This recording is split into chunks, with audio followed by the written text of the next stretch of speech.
Talamak pala mga kababayan ang nakawan sa Taguig. Kaya pala mga kababayan, ha?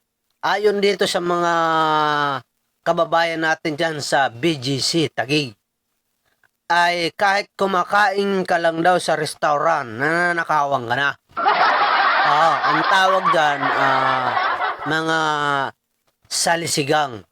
Apo, nakakahiya sa mga dayuhan natin dyan sa Taguig dahil sila ang target ng mga sindikato.